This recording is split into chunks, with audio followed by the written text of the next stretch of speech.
이제 미국을 투자할 때 어떤 변화를 줘야 할까요? 무슨 얘기냐면 미국이 지나간 10년 동안 올라간 평균 수익률을 낼 거라고 봐서는 안 된다는 게 하워드 마스의 주장입니다. 금리 주식 이제 아니다. 미국 주식 인덱스 아니다. 베타 투자 아니다. 이제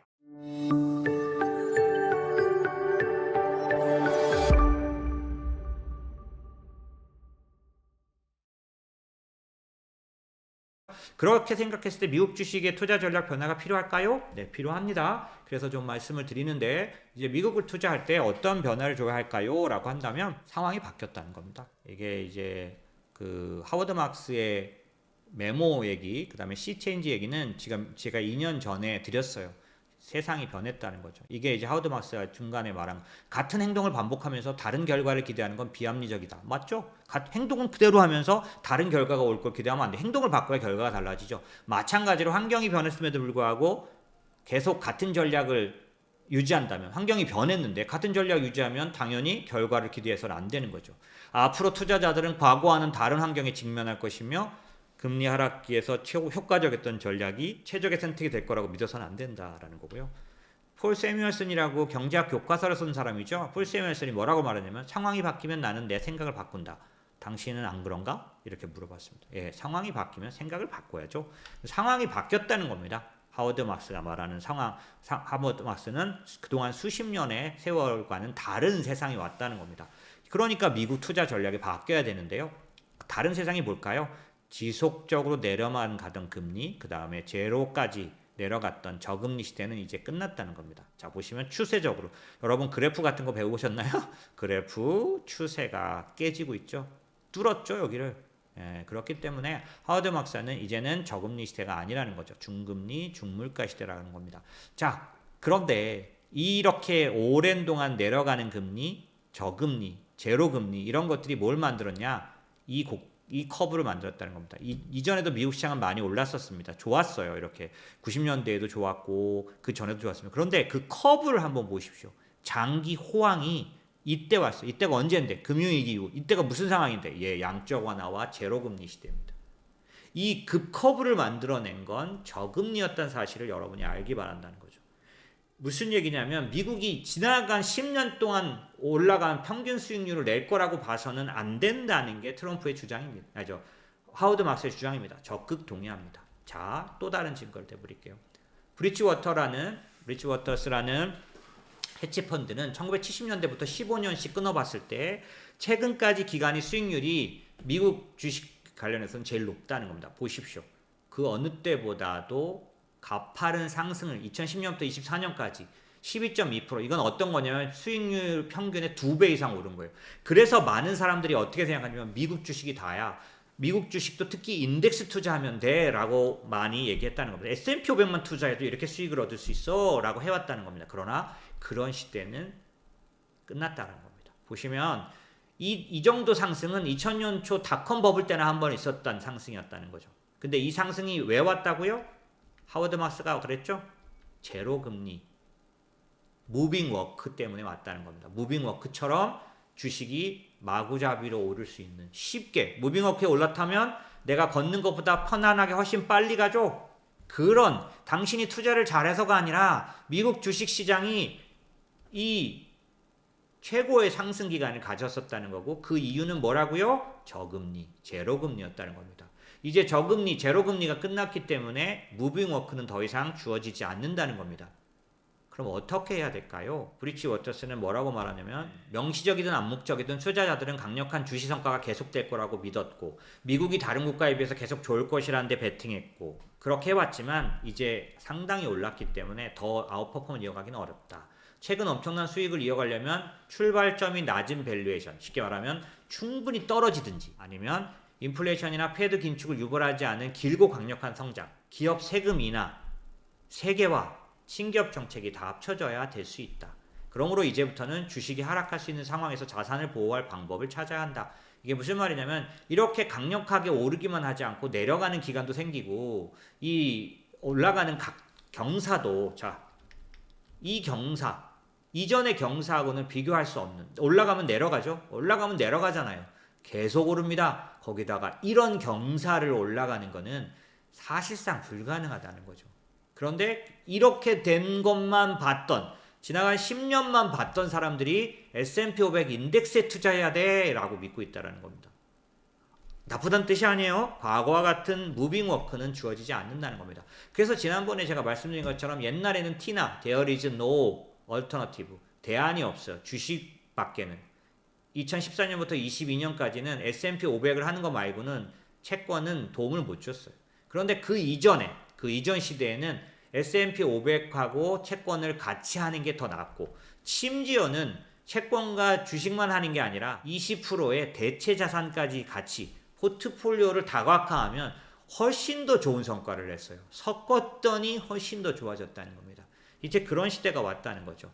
그런 측면에서 브릿지워터스는 어떤 투자를 권하냐면 여기다 넣어놨습니다. 나중에 제가 설명은 하지 않지만 저는 브릿지워터스를 100% 신뢰하지는 않습니다. 의견은 동의하지만 이 투자 전략이 다 맞지는 않아요. 왜냐하면 브릿지워터스는 벌써 3년째 계속 부정적인 의견을 냈던 쪽입니다. 침체가 온다고 봤던 쪽이죠. 그렇기 때문에 계속적으로 피해야 된다라고 말했는데 침체가 오질 않았어요. 그렇다 보니까 이 자산 배분을 다 믿을 건 없습니다. 하지만 이런 커다란 변화에 대해서는 동의하기 때문에 그 다음에 이런 식의 데이터는 확실히 데이터 디펜던트 합니다. 데이터 근거한 얘기예요. 그렇기 때문에 그건 가져왔고요.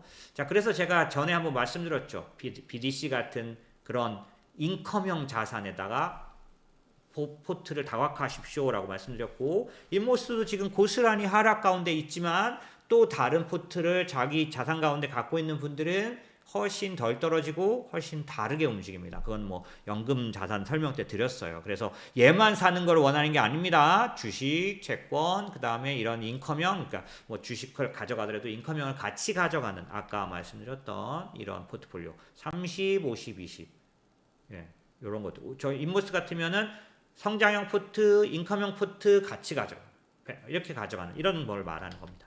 자, 그런데 여러분에게 말씀드리고 싶은 건 2020년은 1920년과 많이 닮아 있습니다.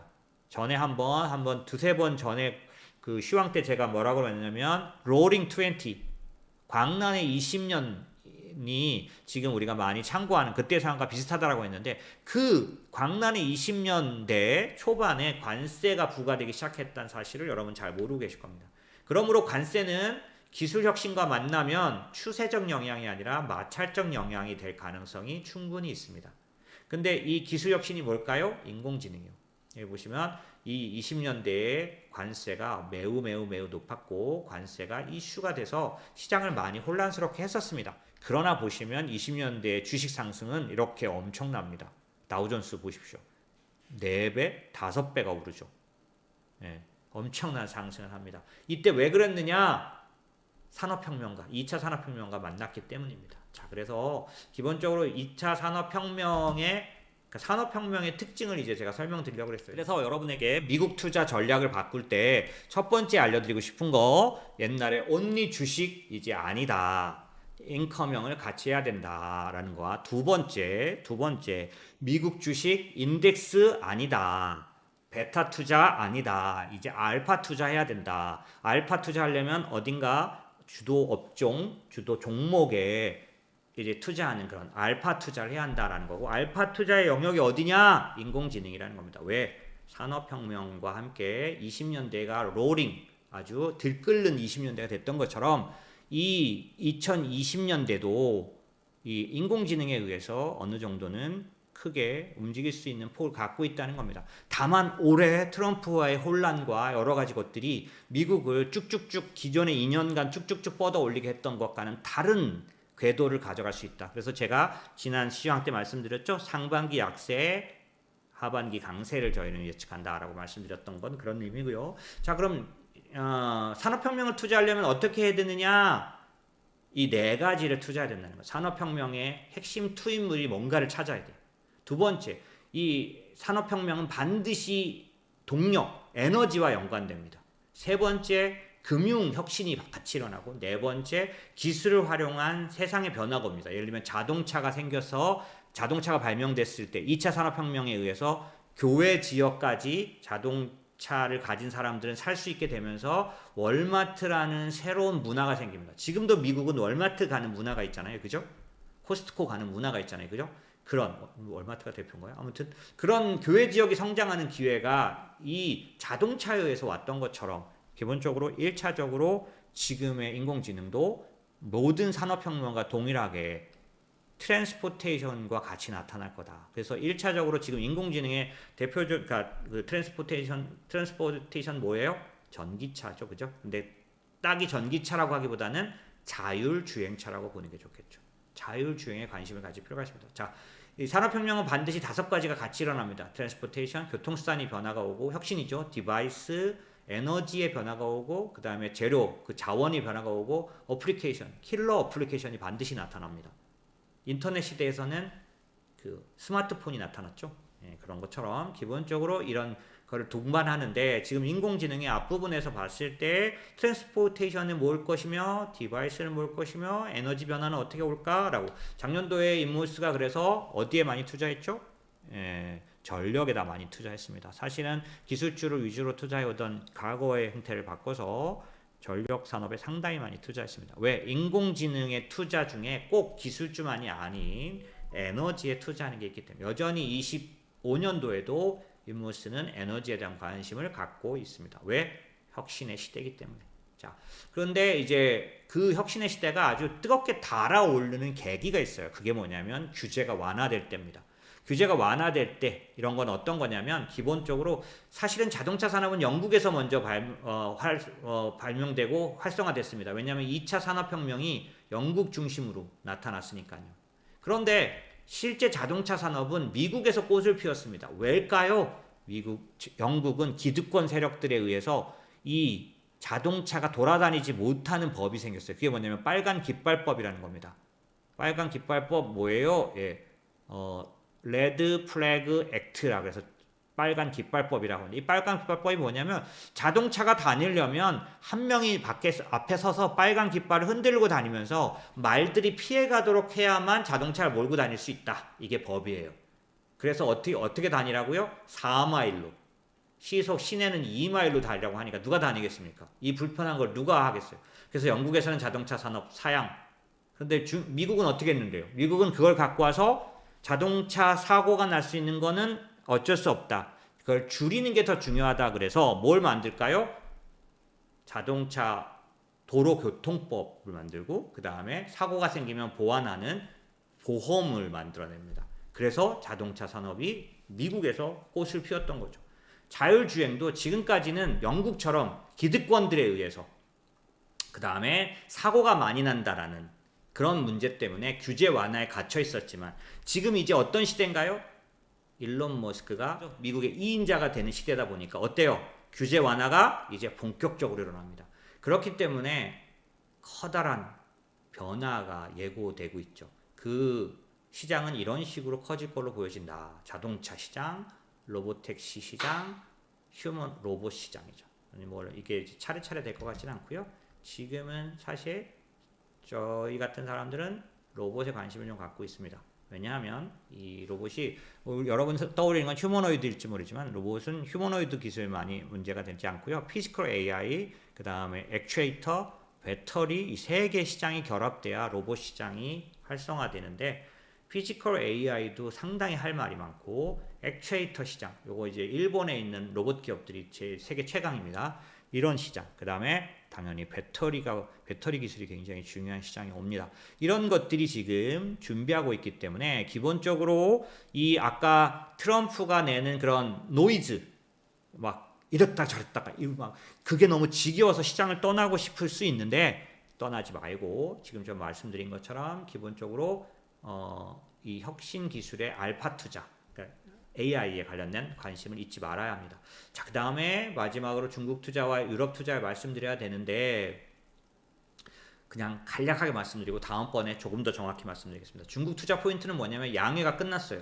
제가 여러 번 중국 투자에 대해서 양회에서 부양에 대한 발표, 정책 발표가 중요하다고 말씀드렸죠. 그래서 요번에 관전 포인트를 갖고 지켜봤더니 결과는 쏘쏘입니다. 예, 아주 적극적인 내수 부양을 선언하지 않았어요. 다만 쏘쏘인 이유는 꽤 보조금 같은 경우 보시면 24년에 2배를 늘리는, 그래서 아까 반도체 레거시 반도체 시장의 활성화가 왔다고 말씀드렸죠. 한국에는 꽃바람이 불게 만들었죠.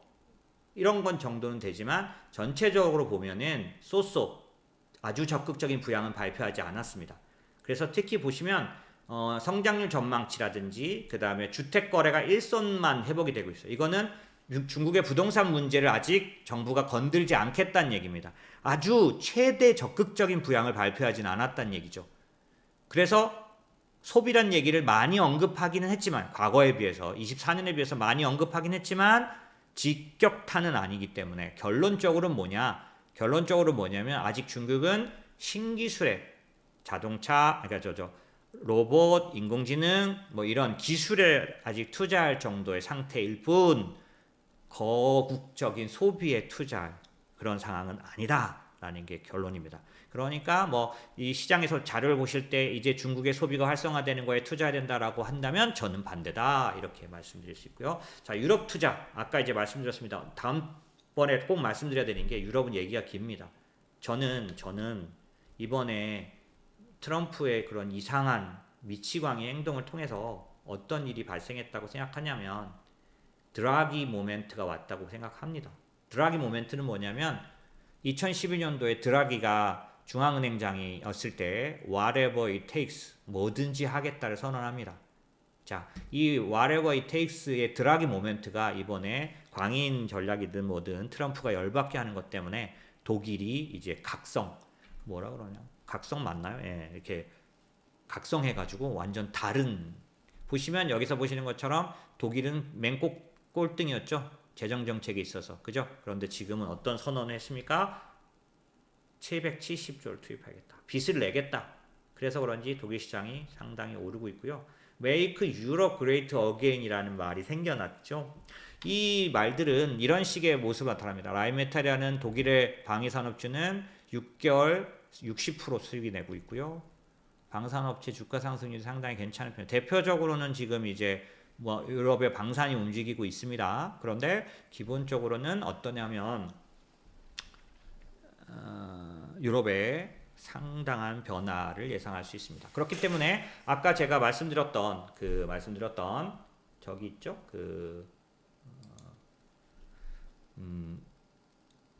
미국 투자 전략의 글로벌 분산 투자, 그 다음에 인컴형 같은 자산적인 다각화 이걸 병행해 가는 게 좋습니다. 그런 측면에서 글로벌 분산 투자와 관련된 예전에 미국의 지나간 10년만큼의 경사는 안 나온다고 그랬죠? 무빙워크는 이제 끝났다고 말씀드렸어요. 그러니 그렇다고 떨어지느냐? 그건 아닌데 예전보다는 대상을 좁혀서 과거와 같은 허황된 상승을 기대할 수는 없다는 얘기를 드린 거예요. 그런 면에서는 자산 배분, 다각화가 중요해진다는 얘기를 듣고 다각화 중에는 자산적인 다각화는 인컴형을 하십시오 라고 말씀드렸고 국가적인 다각화는 중국과 유럽을 봅시다 라는 거고 1차 중국은 실망이에요. 중국은 기술주 투자해야 되는군요. 유럽은 괜찮은데요 라는 정도의 결과를 냈다고 봅니다. 그래서 지금 1차 최고의 그런 관심은 유럽으로 가 있다. 이렇게 저는 말씀드리면서